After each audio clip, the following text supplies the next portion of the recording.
Lita, I think my brain is officially completely broken. I tried to speak a foreign language yesterday, and I accidentally ordered a plate of spicy grilled shoes. Grilled shoes? Oh my goodness, Sam. Hello, everyone, and welcome to another hilarious episode of the English Unscripted podcast. I am Lita.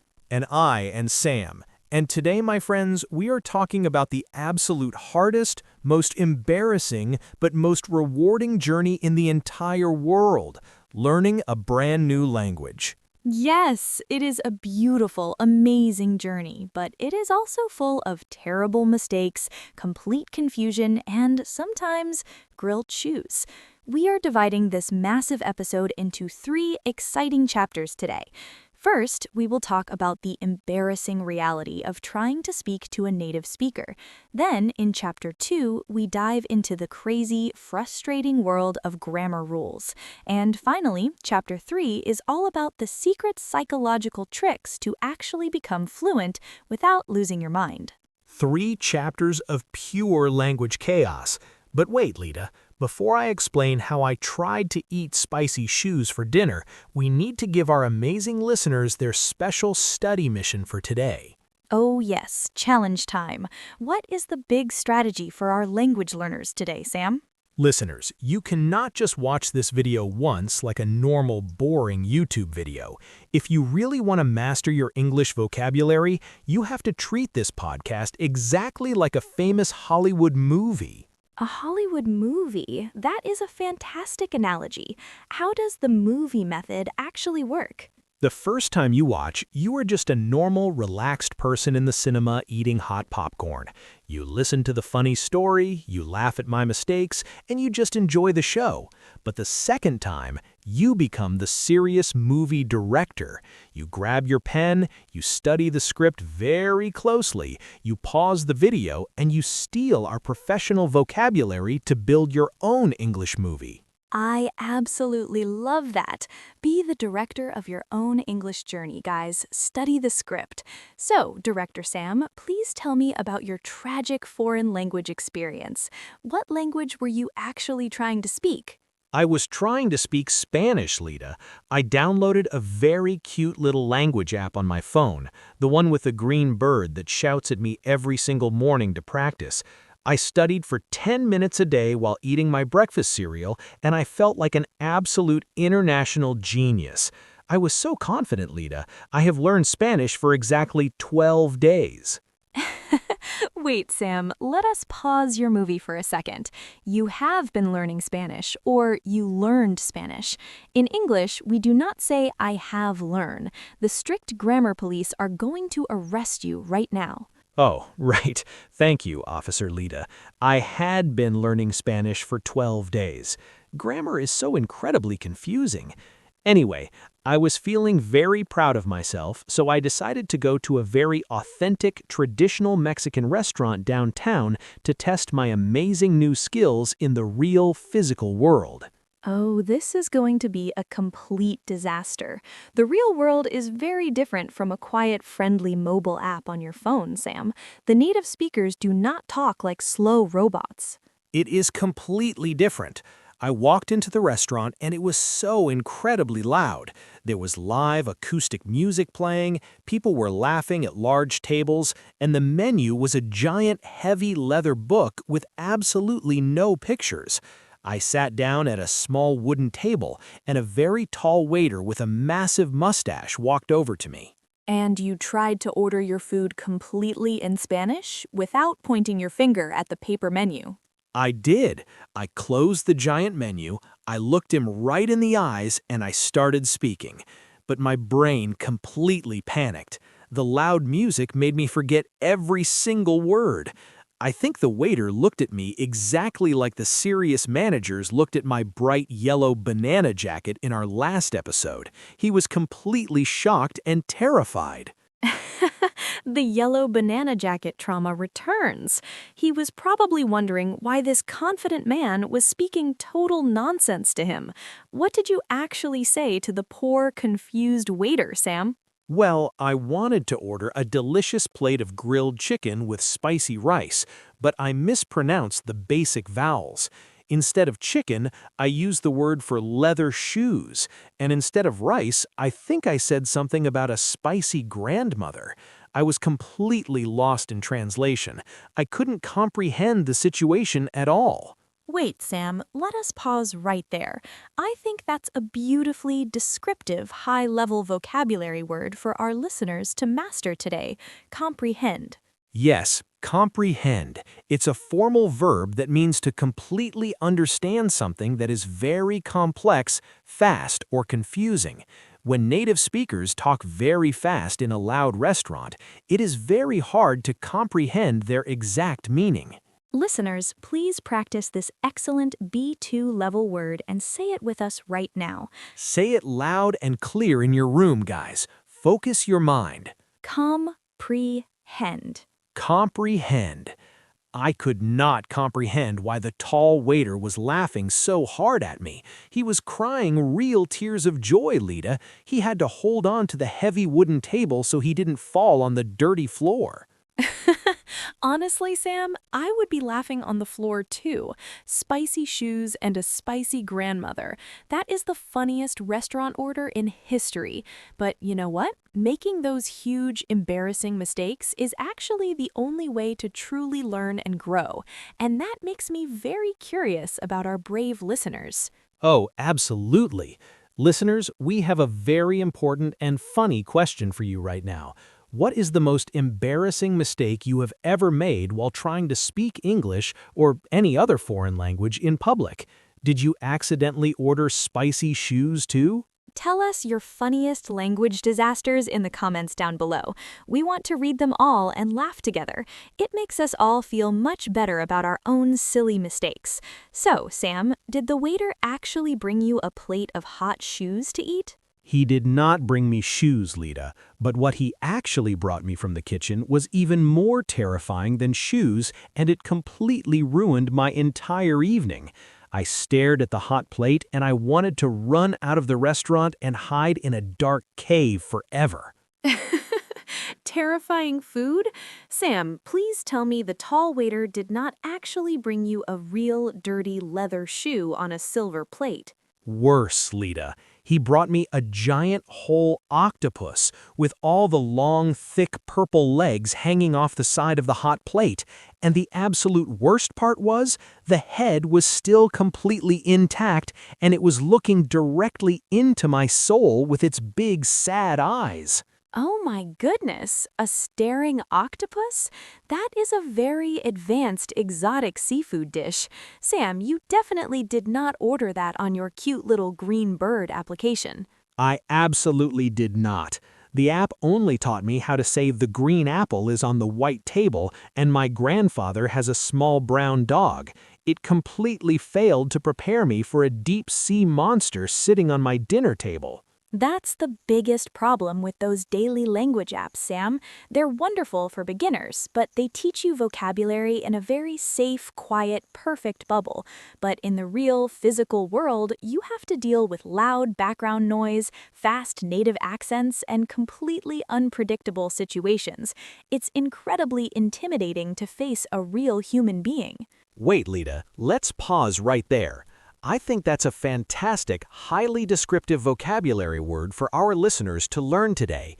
Intimidating. Yes, intimidating. It's a powerful adjective that describes something or someone that makes you feel very frightened, nervous, or completely lacking confidence, especially when they're much bigger, stronger, or smarter than you.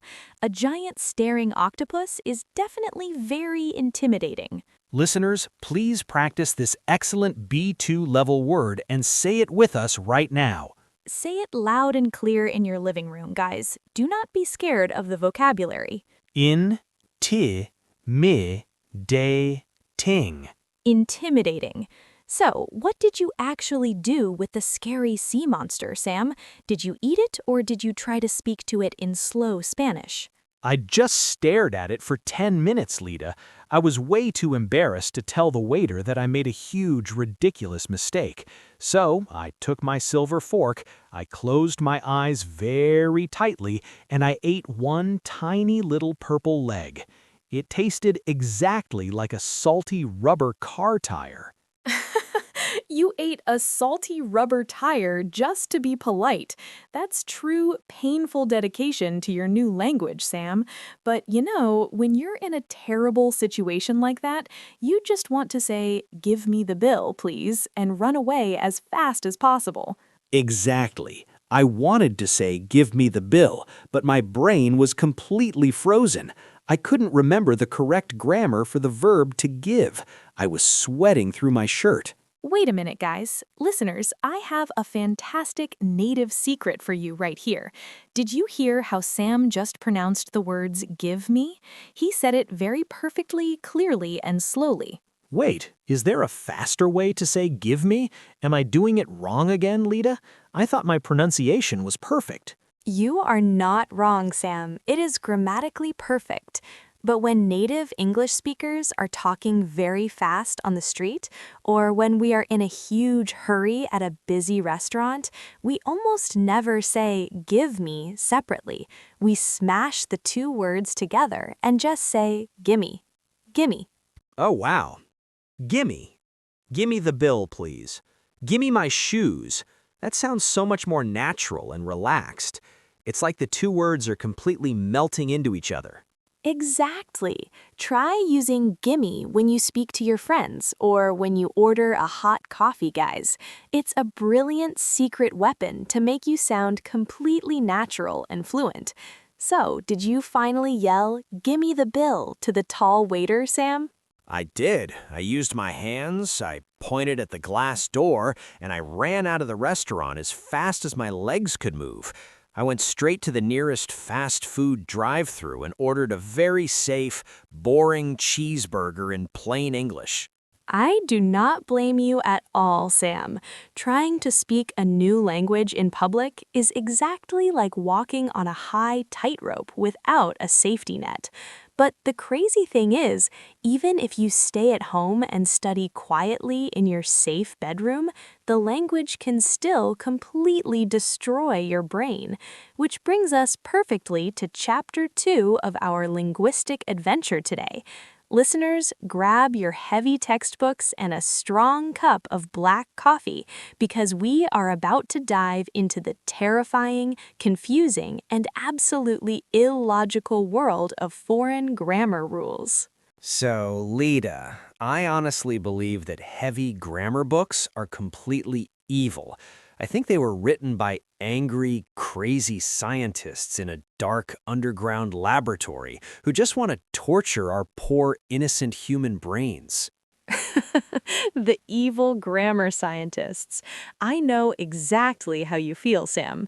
When you first open a brand new textbook, it looks like a beautiful, highly organized math problem. But then you turn to page 2 and everything completely falls apart into absolute chaos. Yes, page 1 is always very nice and polite. It says, "Hello, here's the basic rule. It is very simple and highly logical." But page 2 is full of a million terrifying exceptions.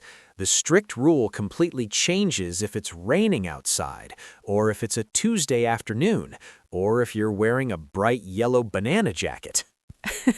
Exactly. The exceptions to the rules are the absolute worst part of learning any language. And honestly, English is incredibly guilty of this, guys. We have strict rules for spelling, and then we immediately break our own rules just to confuse everyone. English spelling is a complete disaster, Lita. I spent 3 hours last night looking at the words though, tough, and through. They look exactly the same. They're spelled with the exact same letters. Why do they sound completely different? It's incredibly frustrating. Wait, Sam, let us pause your grammar panic for a second. I think that's a wonderfully emotional, highly necessary vocabulary word for our listeners to learn today. Frustrating. Yes, frustrating. It's a very strong adjective that describes the feeling of being completely annoyed, upset, or secretly angry because you can't achieve what you want, or you can't understand something, like crazy English spelling. Listeners, please practice this excellent emotional word and say it with us right now. Say it loud and clear in your room, guys. Look at your heavy grammar books. Ting. Frustrating. Trying to remember all these crazy exceptions is honestly more frustrating than trying to eat my hard black brick bread from our baking episode. I almost broke my teeth on that terrible bread, and I almost broke my brain on English vowels. Oh my goodness, the famous black brick bread. You definitely need incredibly strong teeth for that, Sam, just like you need a very strong memory for those weird vowels. But honestly, every single language has its own crazy, illogical rules. Look at noun genders in European languages. Why on earth is a simple wooden table feminine, but a comfortable chair is masculine? I have absolutely no idea. How can a piece of wooden furniture have a gender? Does the table wear a beautiful dress when we're not looking? Does the chair have a big mustache like the waiter at the Mexican restaurant? It makes absolutely zero logical sense to my brain, and that makes me very curious about the brave people watching us right now. Oh, yes. Listeners, we have our second very important question for you today. What is the absolute most frustrating, confusing, or crazy grammar rule you have ever tried to learn? Is it English spelling, French nouns, or maybe Russian verbs? Please tell us your biggest grammar nightmares in the comments down below. We desperately need to know that we are not the only ones suffering in the dark. So, Lita, if the rules make absolutely no sense, how did you actually learn to speak other languages fluently? Did you just sit down and memorize the entire heavy dictionary? Memorize the entire dictionary? Absolutely not, Sam. If you try to sit in a dark room and read 1,000 pages of raw vocabulary, your brain will completely shut down and go to sleep in exactly 5 minutes. But how else do you learn the rules? If the heavy grammar book is evil, what is the secret, magical method to actually speak to a real human being? The true secret is to stop acting like a stressed, terrified university student and start acting exactly like a tiny, happy baby. Think about it, Sam. Babies don't read heavy grammar books before they speak. They don't care about masculine tables or feminine chairs. That's very true. They just listen to their parents, they point their little fingers, and they say a lot of funny, incorrect words until someone finally gives them a piece of sweet candy. They have absolutely no fear of making mistakes. Exactly. They learn through context, human emotion, and constant repetition. They completely surround their little brains with the new sounds of the world. If you want to actually become fluent as an adult, you can't just study rules. You have to completely immerse yourself in the language every single day. Wait, Lita, let us pause right there. I think that's a very beautiful, high-level vocabulary word for our listeners to master today. Immerse. Yes, immerse. It's a powerful formal verb that means to involve yourself completely and deeply in a specific activity or environment. It also literally means to completely cover yourself in a liquid, exactly like jumping into a deep swimming pool of English. Listeners, please practice this fantastic B2 word and say it with us right now. Say it loud and clear in your living room, guys. Jump into the pool. Immerse. Immerse. So you have to immerse your tired brain, Sam. You change your mobile phone settings to English. You listen to our amazing podcast while washing the dirty dishes, and you watch your favorite action movies without the safe, comfortable subtitles at the bottom of the screen. Watching a fast action movie without any subtitles is completely terrifying, Lita. It feels exactly like I'm floating in the middle of a dark, stormy ocean without a life jacket. I listen to the actors, and I only understand maybe 3 random words out of 100. And that's perfectly fine, Sam. You don't need to comprehend every single perfect word to understand the big emotional story on the screen. You just need to relax your tight shoulders, accept the total confusion, and trust your brain to slowly build the connections over a long period of time. Trust the process. That sounds very deep and philosophical, Lita. But honestly, it's incredibly hard to stay motivated when I feel like a confused, lost baby every single day. Sometimes I just want to throw my phone out the window, give up entirely, and speak my own comfortable language forever. Everyone hits that exact heavy brick wall, Sam. It's a very common, painful emotional crisis for every single language learner in the world, which brings us perfectly to the third and final chapter of our linguistic journey today. Listeners, close your evil grammar books and take a very deep breath because we're about to unlock the secret psychological tricks to keep your motivation burning bright and tall, even when your brain wants to completely give up. Lita, I have a terrible, dark secret to confess today. Sometimes when my alarm clock rings at 7 o'clock in the morning, I look at my little green language app and I strongly desire to throw my expensive phone directly into the cold ocean. Oh, poor green bird. He just wants you to practice your Spanish vocabulary, Sam. But honestly, I completely understand that dark, heavy feeling. Every single person who tries to learn a new, difficult skill experiences that exact same urge to completely quit and run away. It is just so incredibly exhausting, Lita. Month 1 is always a beautiful, magical honeymoon. You learn how to say hello, thank you, and I like red apples. You feel like an absolute genius. You feel like you can conquer the entire world with your 10 new words. Exactly. The beginner phase is full of quick, massive victories. Your brain is making millions of new connections every single day, and you can visibly see your daily progress. It is a huge rush of dopamine and pure happiness. But then, month 6 slowly arrives like a dark, heavy rain cloud. The easy words are completely gone. Suddenly, you have to learn the past perfect continuous tense, you have to memorize complicated business vocabulary, and your brain just stops absorbing information. I feel like a completely full glass of water, Lita. Not a single new drop can enter my head. The full glass of water. That is the perfect description of the most dangerous, frustrating phase of language learning, Sam. In the language community, we actually call that heavy, boring phase the intermediate plateau. You climb the steep mountain very fast, but then you reach a huge flat top, and you walk for miles and miles without going any higher. Wait, Lita, let us pause right there. I think that is an incredibly important, highly descriptive vocabulary word for our listeners to deeply understand today. A plateau. Yes, a plateau.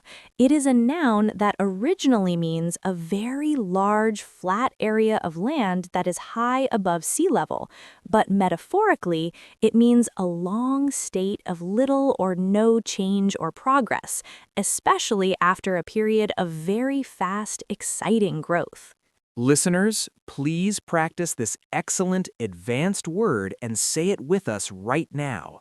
Say it loud and clear in your room, guys. Do not give up on the mountain. Plateau. Plateau.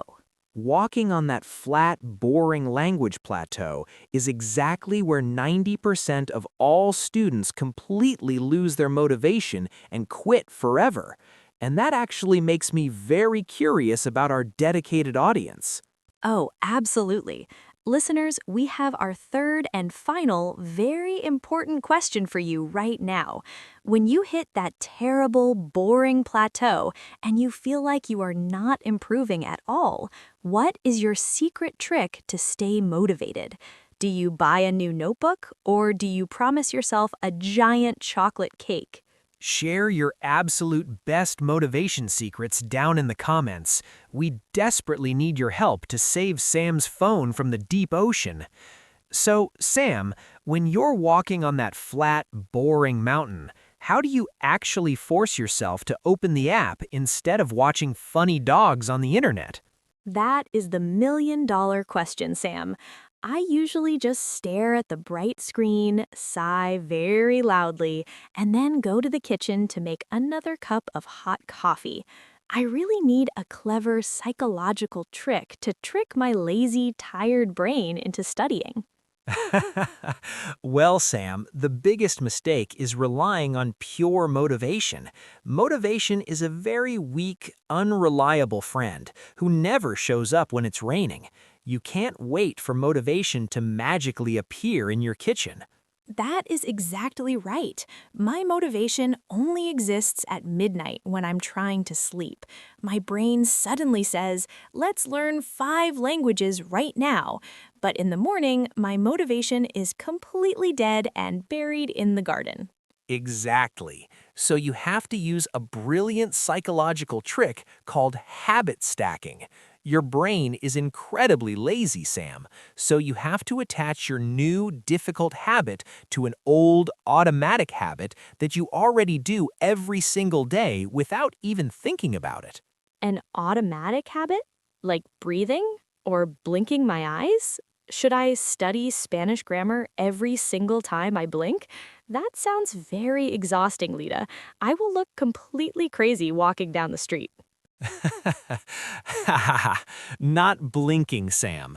Think about your morning coffee. You literally just told me you go to the kitchen to make a fresh cup of coffee when you're frustrated. You do that every single morning, right? It's completely automatic. You don't need any motivation to drink coffee. Oh, yes. I'm a complete coffee zombie in the morning. I walk to the kitchen with my eyes half closed. I press the shiny silver button on the machine, and I just stand there and wait for the magic brown liquid to wake me up. Perfect. So your brand new rule is very simple, and you cannot break it. You are absolutely not allowed to drink your magic brown liquid until you finish exactly 3 minutes on your language app. You stack the difficult app directly on top of the delicious coffee. Wait, so the hot coffee is my instant reward for not throwing my phone in the ocean? I actually really love that idea. 3 minutes is absolutely nothing. I can easily play the language game for 3 minutes while the coffee machine is making all those loud grinding noises. Exactly. You lower the mental barrier to entry. You don't tell your lazy brain, we are going to study heavy, complicated grammar rules for 2 long hours today. Your brain will immediately panic and go back to sleep. You just say, we are going to play a quick game for 3 minutes while the coffee brews. It's a complete psychological manipulation of your own mind. I'm going to manipulate myself. This is pure genius, Lita. And honestly, even if I make a complete fool of myself and accidentally order spicy shoes or a giant staring octopus again, at least I'm actually trying to communicate in the real world. I'm not hiding under my bed. And that's the absolute most beautiful part of the whole journey, Sam. The goal of learning a language is never absolute perfection. The goal is human connection. If the tall waiter laughs until he cries at your spicy shoes, you still made a real human connection. You made him smile, and you learned a valuable vocabulary lesson you will never, ever forget. I will definitely never forget the Spanish for chicken ever again. My vocabulary is slowly growing, my skin is getting much thicker, and I'm finally ready to conquer that flat, boring plateau. I am so incredibly proud of you, Sam, and I'm so proud of our listeners who are fighting that exact same tough battle every single day. But before we close our heavy grammar books and go drink some well-deserved black coffee, Yes, we need you to make a serious, official promise today, guys. It's time for the ultimate English commitment. Exactly. We want you to commit to just 5 minutes of English practice tomorrow morning. Just 5 tiny minutes while you wait for your tea or coffee. And to seal that official promise, you need to hit the subscribe button. Hitting subscribe is your digital signature on the language contract, guys. Join the English Unscripted family, leave a comment about your favorite morning habit, and never, ever give up on your journey. We believe in you completely.